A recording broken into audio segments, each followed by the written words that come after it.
Hey guys, welcome back. You're listening to the Mission Sicily Podcast.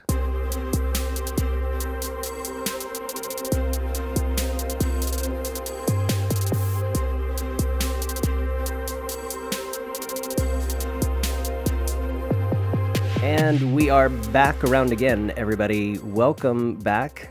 For those of you who have been following us for some time, it has been a little bit of a gap between the last episode and what you're hearing now. So if you need a quick refresher, go back and listen to the last episode published.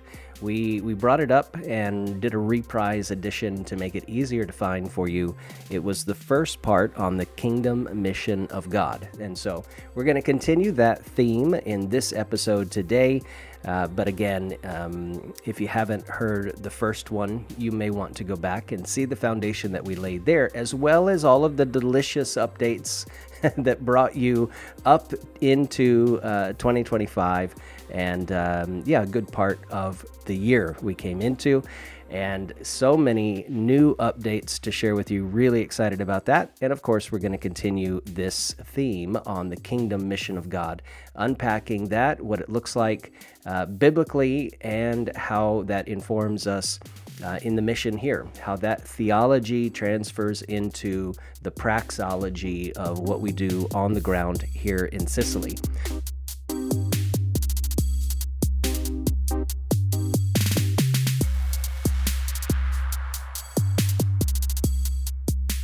That said, if this is your first time with us, thank you for joining us and dropping in. Here we are in 2025 and going strong, loving it, and just rejoicing that God allows us to do this mission that He's called us to.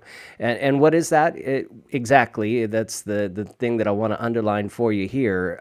Our mission is to make disciples, plant churches, and build bridges in Sicily and throughout Italy.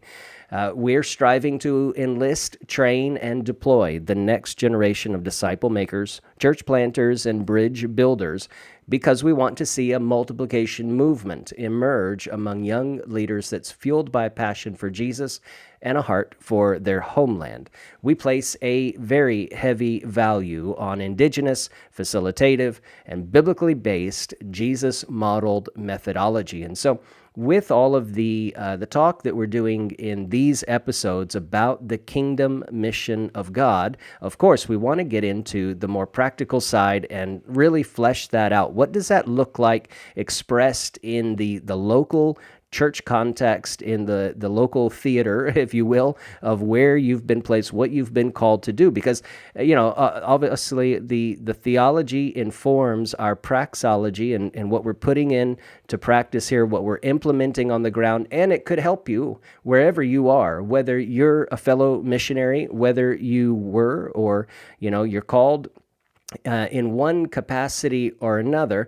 And again, we're not saying that everybody has to be a missionary, but in some sense, we are all responsible for the Great Commission that Jesus gave His disciples. He's given it also to us. And so what are we doing with that? Wherever you are, you're implementing some level of that kingdom mission. And so we want to be, comrades in that. We want to be colleagues in that and co-laborers together in Christ.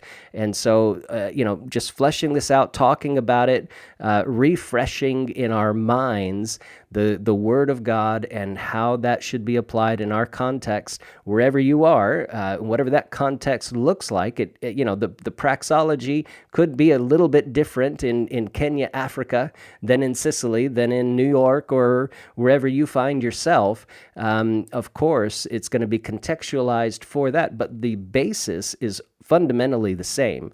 We're all responding to the Great Commission that Jesus gave His church, that's you and me, 2,000 years ago. And so we're excited to have you along with us and just dropping in on our journey and allowing us to help, hopefully, to inspire you in yours. So thanks again for dropping by. And all right, let's get into the delicious updates I mentioned. So going back to the last episode, where we left off. We had come into the first part of 2025, and we had so many things. God was stirring in our hearts and continues to stir in our hearts. The bridges that we're building. What do we mean by bridges being built? Let's unpack that for just a second. Of course, in our mission statement, we're making disciples, planting churches, building bridges in Sicily and throughout Italy. What does that look like? Well, honestly, that was one of the hardest things to conceptualize here in Sicily in particular, among our local partners that we have here in the evangelical spectrum of the church here in Sicily. And it was difficult because we're used to being isolated in this part of the world. I've heard it for years, for decades. People would say to me, even before we got here, look, the Christian church in Italy, the evangelical church in Italy is few and far divided. We were isolated. We were in our own little clumps. We didn't play well with others. And, we guarded our little sandbox and our little kingdoms, and unfortunately, that was the case. Fortunately, or I should say, because of God's grace and the way that things have been developing over the last 20 years, I can say that is changing, and thank God that it's changing. Bridges have been built and are being built among evangelical communities where pastors are starting to come into line, that it's not about their little kingdom, it's about God's big kingdom and what He's doing, and stepping down in humility, allowing our own little reign to be set aside so that Jesus can be all in all. And so there's that aspect of bridge building. There's another one as well where traditionally the evangelical church here in Sicily has been really isolated from the local context, society, the secular culture. Unengaged may not be the best way to say it, but at least apathetic and happy to stay in their little clump. And thankfully, that also has been changing over the years. There are bridges being built on a political level and on a social level, doing good for the community, being seen as a positive influence, and some of that persecution by the largely run state church over the years has been diminishing, and thank God for that. I love it when God's people can play together nice.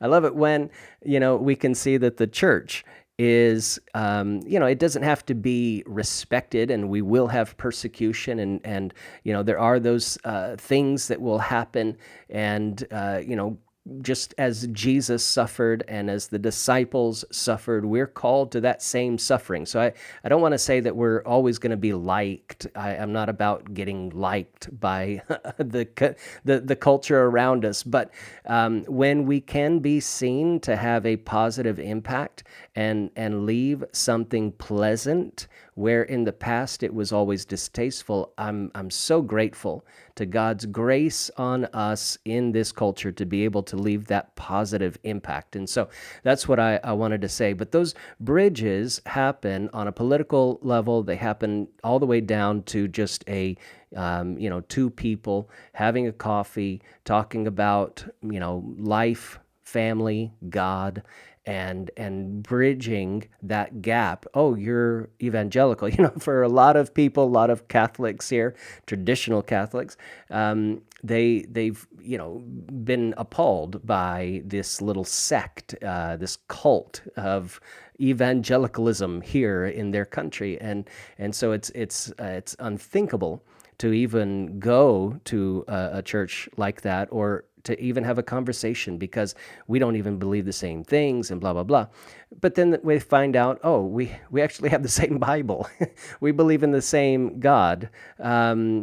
Jesus may not have paramount importance in the local church, the Catholic Church, but as we begin to put him in the limelight, he becomes that bridge for us. And so, I'm so grateful for that. Obviously, Jesus is our mediator between God and man. He's that bridge where sin left a gap between us, something that we could never have overcome on our own.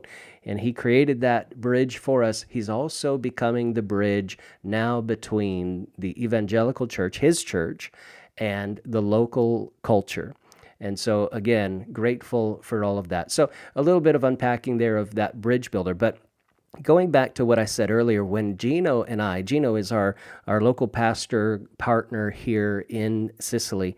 We've been together for years, and when we first sat down to start to look at, okay, what would it be? What could we do? What would it look like to have a partnered mission together?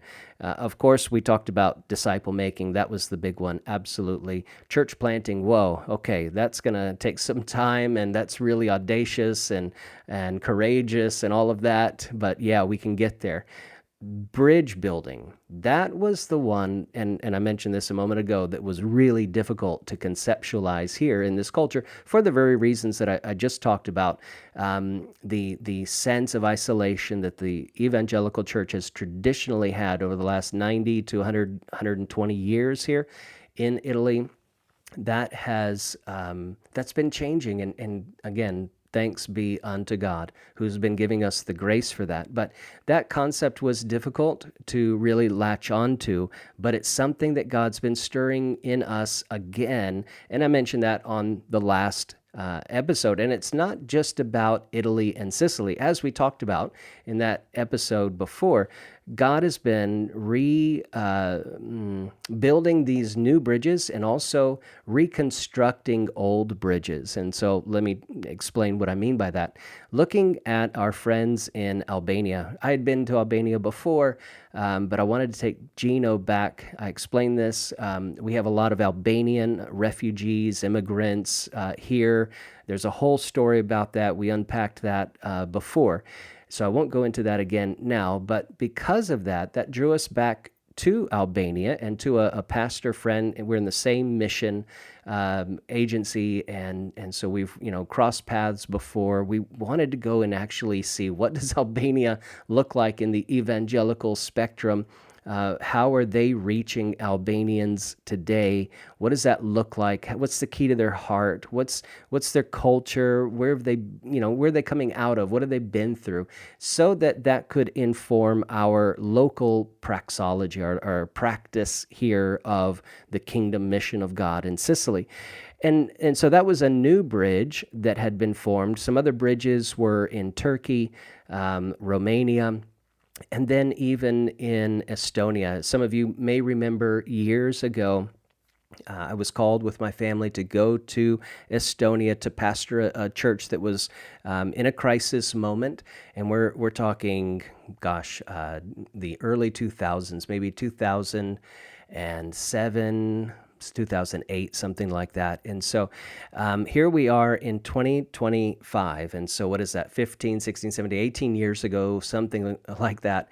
I had never been back, and I felt just this stirring, I don't know how else to say it, to go back to Estonia and to see the church and the same people that were there those 16, 17, 18 years ago, to see how they're doing, how the new pastor was holding up, where he was struggling, how we can pray for him, how we can support him. You may not know, but supporting Mission Sicily and Mission Italy, you're actually supporting not just myself and my family and this mission here. You're also impacting and sowing into this local pastor that I mentioned, Gino. We have another partner friend, Stefano, in the north of Italy, who is doing a fantastic job as a evangelist, disciple maker, and really a key leader in a new movement called the Grande Mandato, the Great Commission. Fantastic guy. You're sowing in financially to him. You're also now sowing into Estonia, and you say, "Well, why are funds going into Mission Sicily to see impact there?" but then they're getting, spread out into not just Sicily, but Italy and other European countries because we believe in the kingdom mission of God. And so I just want to encourage you that, your seed being sown, whether it's prayer, whether it's encouragement, whether it's, financial support, could be a special one-time gift, could be a monthly ongoing support. All of that is having an impact beyond our four walls. And I think that's the way that it should be. We'll get into some of that in a few minutes as we talk more about the kingdom mission of God. But I just wanted to encourage you there. But some of that bridge building or the reconstruction is helping us because these other contexts here in Europe, not just Western, but Eastern Bloc as well, moving over towards Asia Minor, understanding what God is doing on this continent is actually helping to inform us better to be more equipped, better form, the formation that's happening ideologically, theologically, praxology, all of that is having an impact here in our local context. And so it's like waves going back and forth in a wave pool. Have you ever been to one of those in the water parks? I remember growing up in Mississippi and seeing those water parks, and that was what we did in the summertime, or out on the reservoir, and you see the waves come back and forth, and that's exactly what happens. You make a splash, you make a wave here, it goes out, but it comes back to you, Isn't that what Scripture says, to cast your bread upon the water and it will come back after many days? And that's what's happening here. Creating or reconstructing that bridge in Estonia, understanding their context, praying for them, sowing into them, is coming back to us to be better equipped, better formed, the formation happening here so that we can be a better tool used by God's creative hands. And so, again, that's another thanksgiving. Thanks be unto God, who always causes us to triumph in Christ Jesus. We're so grateful that He's choosing to use us in this way.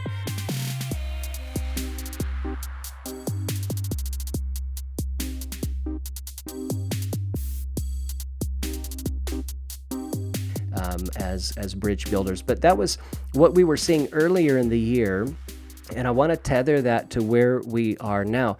As we came back, we had seen God post-COVID, so the last 3-4 years, we've seen God re-engineer, retool, kind of get us changing gears, always about making disciples, planting churches, and building bridges in Sicily and throughout Italy. That's the same mission, the same DNA, but we had this emphasis. Some of you may remember Stefano was coming down. We were going up to Stefano as well in the north in Piemonte.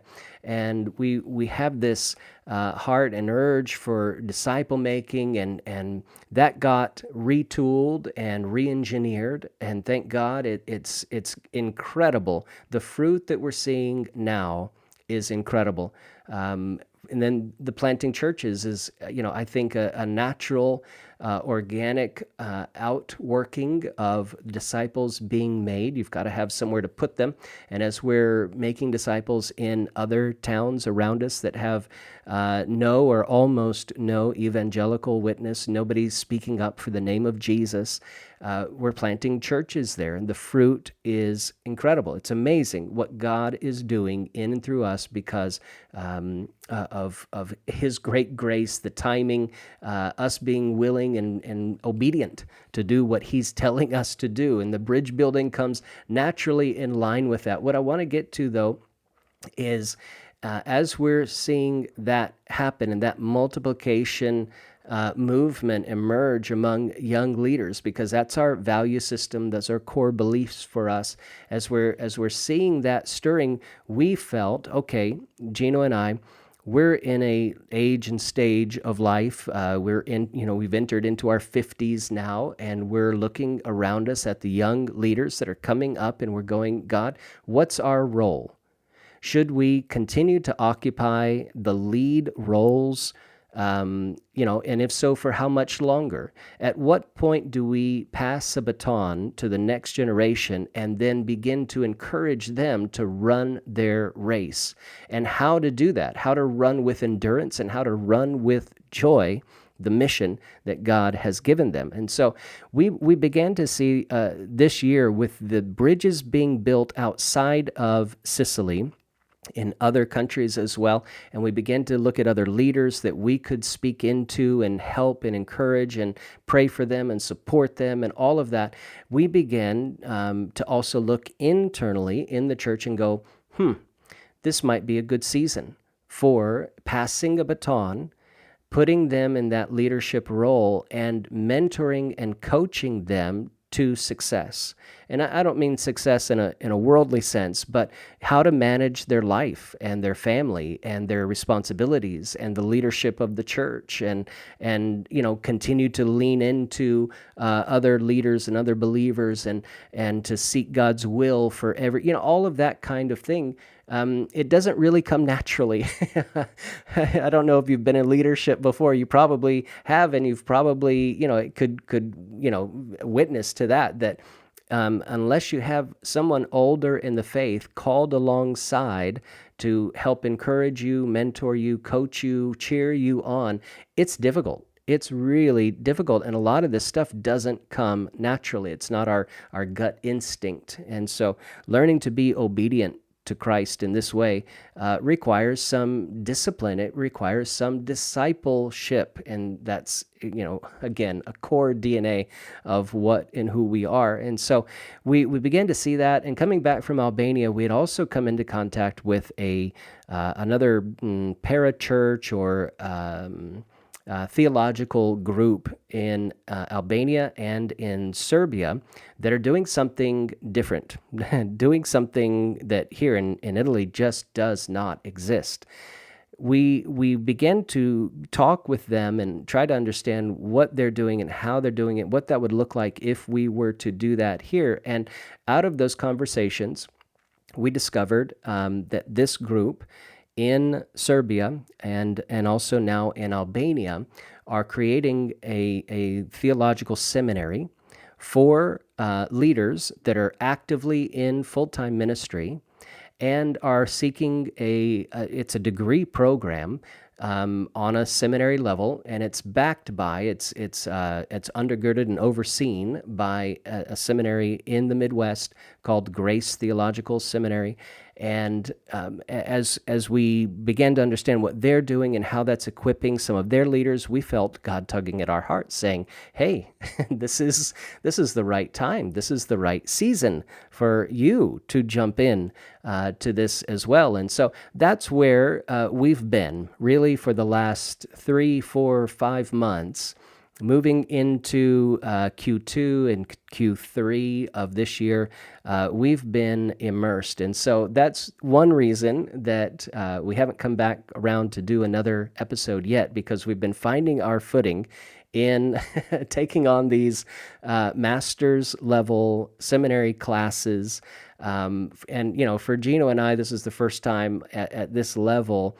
And balancing that with mission and family and other responsibilities, that's been a learning curve for us, painful at times, late nights a lot of times, and a lot of walks and talks and, putting this kind of thing into practice. But I have to tell you guys, it has been incredibly refreshing. This first class that we've been going through now for 5 months already on biblical theology, articulating biblical theology, that has been one of the most encouraging courses I've ever taken. We had been doing some of this, and I don't mean very well. We're not doing it really well, but we had been doing some of this already in some of our courses and groups, disciple-making groups here in the church. But after going through, and we're in our last module now, our 5th module, but after going through here in this course, our understanding has increased tenfold. And that's having an immediate impact on how we're teaching, how we're leading, how we're disciple making, the formation groups here, the biblical study groups here. All of that's being impacted. And I have to tell you as well, not only was it the right time and the right thing and confirmed by multiple different ways and witnesses, let's say, but also God made a way where there was a group connected to my mission agency that had identified Gino as a candidate to support him in his not in like a monthly support, but to underwrite his theological training. And so Gino is going through this course completely paid. This is a master's seminary level course, similar to an MDiv, but without the necessary other languages, the biblical languages of Hebrew and Greek, because we're already in a second language environment, or third language if you count Sicily.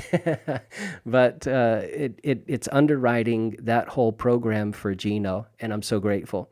Of course, what we're learning is being immediately applied, and so that's the immersive experience and the confirmation and just the wind in our sails over the last couple of months, as we've been up to our ears in just immersed in study and reading and regurgitating this information and then learning how to apply it in our local context.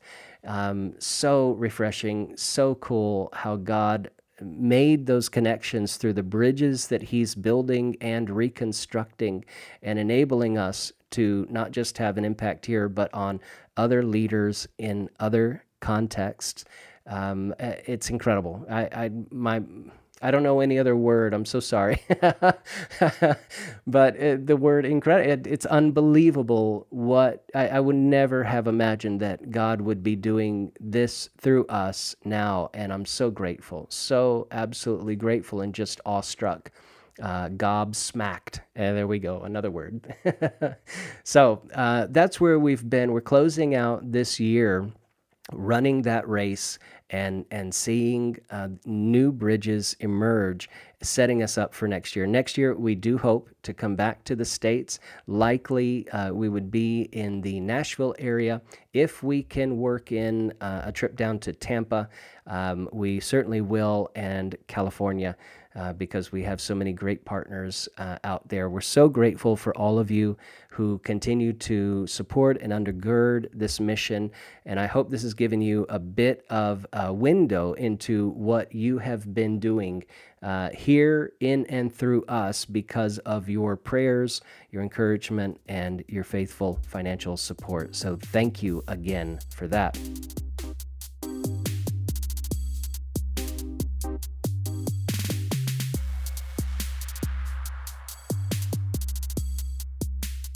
Now then, let's change gears just for a second here. I want to continue some of the thoughts that we were discussing in the last episode, talking about growing up in the evangelical church, but how the idea of kingdom was really foreign, at least to me. And even though my parents were pastors and heard the word kingdom, tossed around, I didn't see the connection between missions, certainly, and kingdom, and it was obscure. Here comes John the Baptist on the scene, suddenly explodes onto the scene, preaching the gospel of the kingdom. And then Jesus picks up that mantle and the movement and runs his race, preaching the gospel of the kingdom. What is the gospel of the kingdom? I don't know. It sounds good. It sounds interesting, sounds new, sounds really disconnected from the Old Testament. So I don't know, something. It's about God, right? This was, as a young person growing up, always in church, but it was a disconnect, a huge disconnect, unfortunately.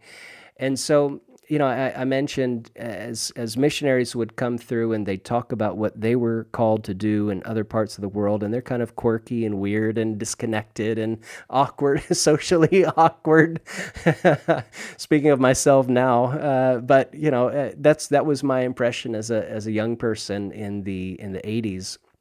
And I remember the music of Keith Green in the late 70s and through the 80s that got my attention and pulled some heartstrings. And I'd mentioned that on the last episode. But Keith Green's last message was a plea for more people to enter the mission field. He confessed that he had been clueless as to the great need for missionaries until he visited several missions out on the mission field, different organizations.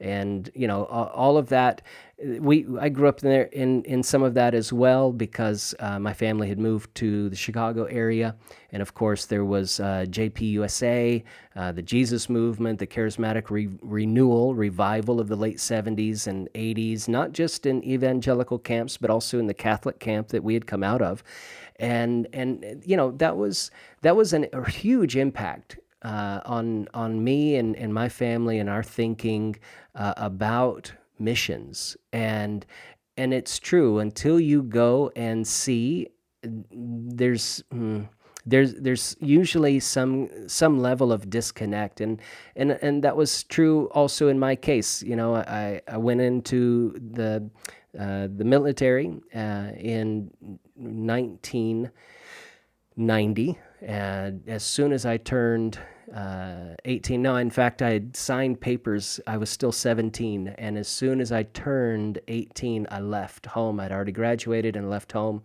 and saw the world. And one of the places that I've come back to 100 times since then is Sicily. God put a hook in my heart, not just for a place, but for the people, and that's never left me. It's always it's been like iron. It's just brought me back so many times that I had to move here to do what I feel God has called me to do. And so, Keith died in 1982. One of his last great sermons, he shared this story, though. He says, "I recently returned from visiting some overseas missionary bases, and I must say that since returning, my life has not been quite the same. The vision and goals of our ministry have suddenly changed. The Lord definitely did something to my heart on that trip. Besides showing me how small my vision had been, He began to give me a great burden to see the ranks of His army in the field swell." Wow. So that was impactful, to say the least, on my thinking, and bringing into mission, and that God has a mission, and we can stay kind of not sober, but drunk in our own culture, in our own needs, in our own sandbox where we play. And I remember the words of St. Augustine. He says, the world is a book, and those who do not travel read only a page. And I think that's true also with regards to understanding the true heart and mission of God, and to understanding His kingdom. And so that kingdom element was still missing, even though I was feeling called into missions. I even went to Bible school and felt called, It was largely detached from a holistic biblical perspective in retrospect, but God's overarching kingdom objective was, the light was dim, it was vague. Jesus shows up announcing the gospel and the good news of the kingdom. It seemed so shocking and disconnected and new. I just couldn't see. I'd never been taught, and I couldn't see it in the Old Testament. So missions is emerging in my mind, but it's still disconnected from the Old Testament. And so even now, I feel like I'm just scratching the surface, but I'm coming to understand that the Bible, the message of the Bible, cover to cover, is about God becoming king on earth as He is in heaven. And the story takes many twists and turns going from Genesis to Revelation.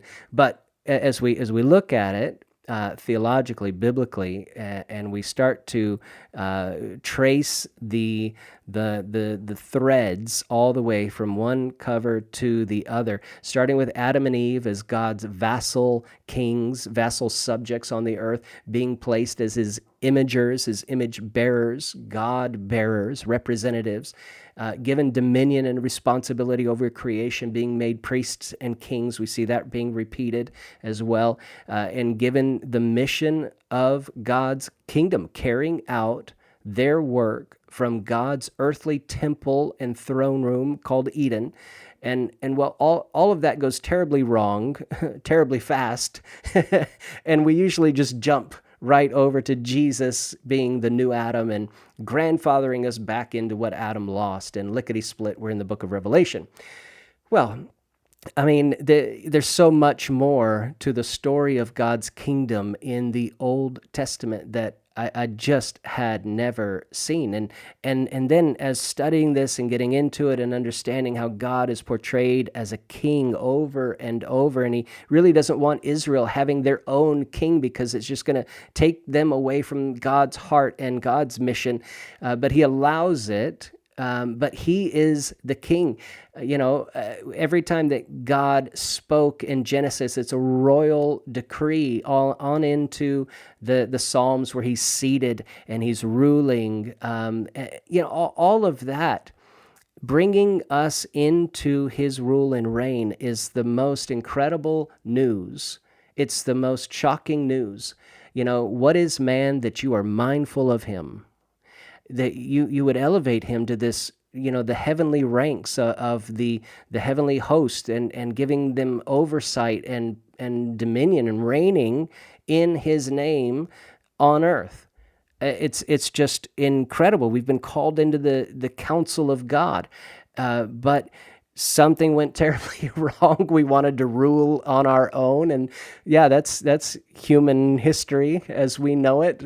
Man trying to rule on his own, and yet God comes back around and he calls Abraham and he says, the seed that's in you is going to be like the stars of the sky, and there's this symmetry there to what God's calling us back into his counsel, and to be his emissaries and to be his vassal kings, which means that the responsibility again is on us to do the outworking of the kingdom, which is his mission in the earth, to make earth as it is in heaven. And that's how Jesus taught us to pray. And so, I don't want to in any way make light of the story of Israel after paradise was lost and what it cost God to separate out a people for himself.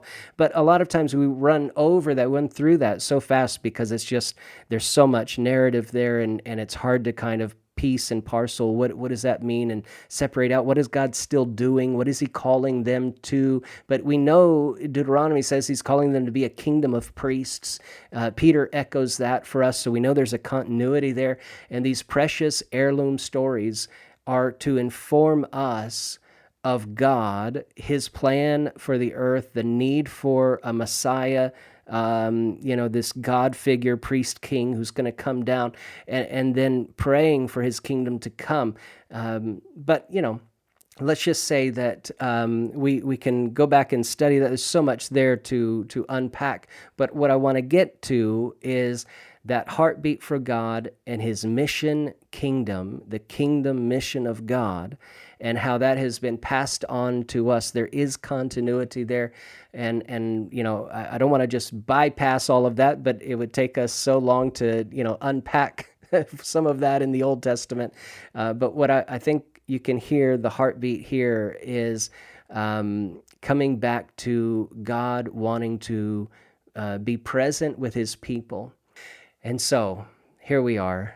We come into through the Old Testament into the New Testament. And I think I'd like to get into some of that New Testament theology and the outworking of it. How do we put that into practice on this next episode? But, just as a summary, Genesis 1 and 2, God is the king, and he delegates his authority, these vassal kings under him, representatives of him on earth. But he's walking with them daily, and he's instructing them on how to rule and reign in his place as he would, and to make earth the same as it is in heaven. That's their job.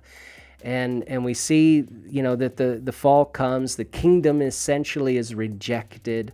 Other patriarchs rise up, and the kingdom becomes promised again. It becomes declared, and there's this, this foretelling of a king who will come in the line of David and the root of Jesse and all of this.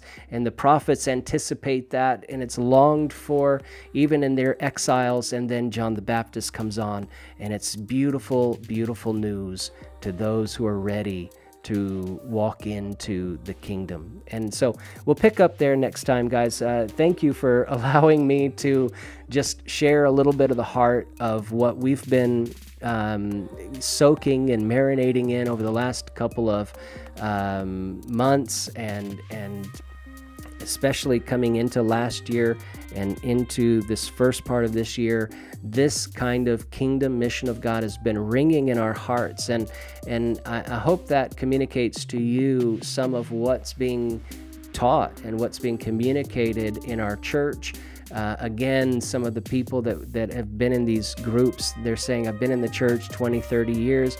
I've never been taught about this, and I've never even known how to really study my Bible and to see the continuity from cover to cover like we're seeing it now. You're having that impact because of your prayer, because of your encouragement, because of your financial support of this mission. That's what you're sowing into. So next time around, again, thank you for allowing us to just share our heart a little bit about the kingdom mission of God. We'll wrap up next time talking about the New Testament theology of that, the outworking of that, and its practice in the local church, the local context where we are.